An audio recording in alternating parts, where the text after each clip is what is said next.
സർക്കാർ ഉദ്യോഗസ്ഥന്മാരിൽ ചിലർ നമ്മുടെ സാമൂഹ്യക്ഷേമ പെൻഷൻ വാങ്ങുന്നു എന്നുള്ളത് വിശദമായ പരിശോധന കണ്ടെത്തി. അതിൻ്റെ ഒരു റിപ്പോർട്ട് വന്നപ്പോഴാണ് ഈ 1400-ലധികം പേര് വാങ്ങുന്നതായിട്ട് കണ്ടെത്തിയത്.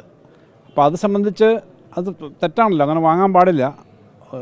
ശരിക്കും 1,00,000 രൂപയിൽ കൂടുതൽ വാർഷിക വരുമാനം ഉള്ള ആളുകൾ ഒരു തരത്തിലുള്ള സാമൂഹ്യ പെൻഷൻ വാങ്ങാൻ അർഹതയില്ല. അപ്പോൾ ഇത് ശമ്പളമുള്ളവർ തന്നെയാണ്, വലിയ വരുമാനം ശമ്പളമുള്ളവരാണ്, അല്ലെങ്കിൽ സർക്കാരിൻ്റെ ശമ്പളം ഏത് തരത്തിലുള്ള ജോലിയായാലും വരുമാനമുള്ളവരാണ്. അങ്ങനെയുള്ളൊരു സാമൂഹ്യക്ഷേമ പെൻഷൻ വാങ്ങുന്നത് തെറ്റാണ് എന്നുള്ളത് കൊണ്ടാണ് അതിൻ്റെ അന്വേഷണം വന്നു. അത് സംബന്ധിച്ച് ഡിപ്പാർട്ട്മെൻറ്റുകൾ, ഓരോ ഡിപ്പാർട്ട്മെൻറ്റിൻ്റെ ആണല്ലോ, ഇവർ പല വകുപ്പിൽ ജോലി ചെയ്യുന്നവരാണ്.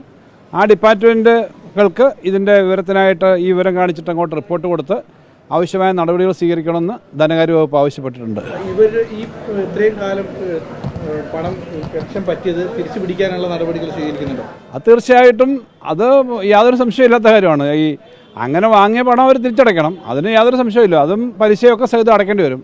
പിന്നെ തെറ്റായ കാര്യമാണല്ലോ, ഒരിക്കലും അർഹതയില്ലാത്ത പെൻഷൻ വാങ്ങുന്നു എന്ന് പറയുമ്പം അത് സർവീസ് റൂൾ അനുസരിച്ചിട്ടും നിയമം അനുസരിച്ചും ഈ പെൻഷൻ്റെ നിയമം അനുസരിച്ചും കാര്യങ്ങൾ അവർ ചെയ്തിട്ടുള്ള കാര്യങ്ങളിലുള്ള പോരായ്മ അത് പരിശോധിക്കുകയും അതിനാവശ്യമായ നടപടികൾ സ്വീകരിക്കുകയും ചെയ്യും ഡിപ്പാർട്ട്മെൻറ്റുകൾ. കോളേജ് പ്രൊഫസർ, ഹയർ സെക്കൻഡറി അധ്യാപകർ ഇവരൊക്കെ ഇതിൽ പെട്ടിട്ടുണ്ട്. പക്ഷെ ഇവരൊക്കെ മാതൃകയാകേണ്ട ആളുകൾ അല്ല, അതിനകത്ത് വഞ്ചിക്കുകയല്ലേ ചെയ്തത്. അത് ഏത് തരത്തിലുള്ളവരായാലും അതെന്തുകൊണ്ടാണ് ഇപ്പോൾ അവരുടെ വിശദീകരണം തേടും. ഒരു കാര്യം കറക്റ്റാണ്, ആദ്യമേ ഒരു പെൻഷൻ വാങ്ങിക്കൊണ്ടിരുന്ന ആളുകൾ ജോലി കിട്ടിയപ്പോൾ ചിലപ്പോൾ അറിയാതെ തുടരും. പക്ഷേ ഓരോ വർഷവും ഇതിന് മസ്റ്ററിംഗ് ഉണ്ട്. അപ്പോൾ ഞങ്ങൾ ഇതിന് അർഹരാണെന്ന് അവർ എഴുതി കൊടുത്തിട്ടാണ് ഇതിനെ വാങ്ങുന്നത്.